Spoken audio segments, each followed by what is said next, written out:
Hey everybody, it's Seth Jones, Editor-in-Chief of Golfdom Magazine. I'm out here in beautiful Banff, Alberta at the Canadian Golf Superintendents Show. And it's my pleasure to be joined by Rhett Evans, a friend of superintendents around the world, CEO of the GCSAA. Rhett, what a view, what a place. We could only have this conversation here, so thanks for coming out and seeing me. No kidding, isn't this cool? Not bad, not bad. So, great show so far. Good to see you out here. Yeah. Of course, you're traveling all over the place, so I see you everywhere. But the conversation I've been dying to have with you and ask you is, early on in this PGA Tour season, there's been a lot of violence towards golf courses, and you know, it just and obviously it's not, you know, we know it's not cool. But I'm just wondering. My first question for you is, does the GCSAA have an official stance on, you know, say no to beating up your, you know, hey Bryson, hey Sergio, you know, what do you guys do, what's your, as having your position in the industry, what's your take on what they're doing, what the big guys are doing on the PGA Tour?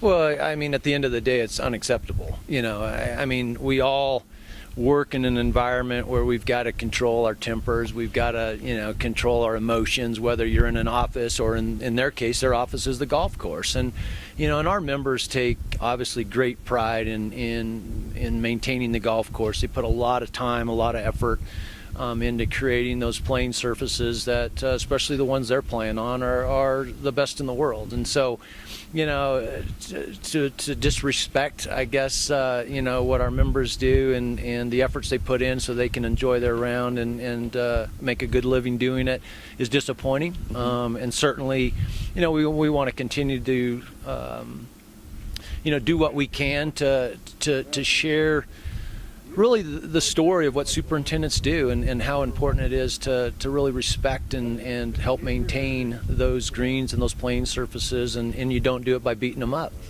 And that's, you said something that caught my ear, you know, do what you can.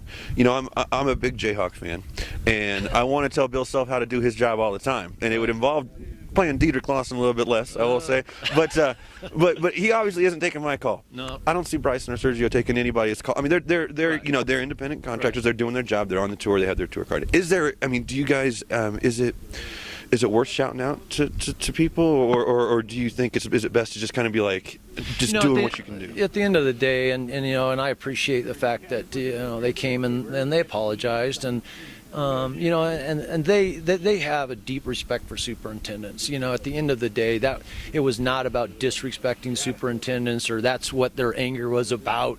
You know, at the they're competitive, and you know, and they let the anger and let their emotions get the best of them. And so, I think you know, we all need to hear that. You know, at times that, you know what, at a basketball game or your son's little league game or whatever the case is, there's times where we let our emotions get the best of us. And so, you know, that reminder to those guys that, hey, you need to keep those in check is certainly, you know, something that I know that the tour talked to them about, and that's their responsibility, and ours is to continue to maintain the greens and do what we can to give them the best playing conditions. And so, you know, at the end of the day, that's kind of where it's at.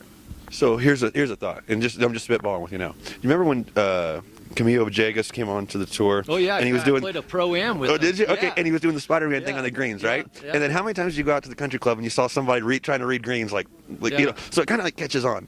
Do you think, is it too far of a stretch for me to say, I hope because I mean, sometimes you see like the guy who wants to look like the tour pro, he's already dressing like a PGA Tour player, right. and now are they gonna, you know, is it too much to try? Am I making a leap to think that we're going to see a lot of country club guys like, you know, like? Yeah, Seth, I sure hope that's not the case. But again, I think we've all played, you know, with someone that has thrown a club or, you know, thrown a ball in the pond or you know, or done something stupid. And, you know, again, it's that constant, you know, reminder that we need to ourselves and to those that we're playing with as members when we see other you know, other folks doing that. Yeah, we need to say, hey, let's just relax a little bit. It's just golf, right? Yeah. And so I'm hopeful that you know, that doesn't create, you know, or give anyone the license to go and do that, because at the end of the day, it's not right. Yeah. And it shouldn't happen.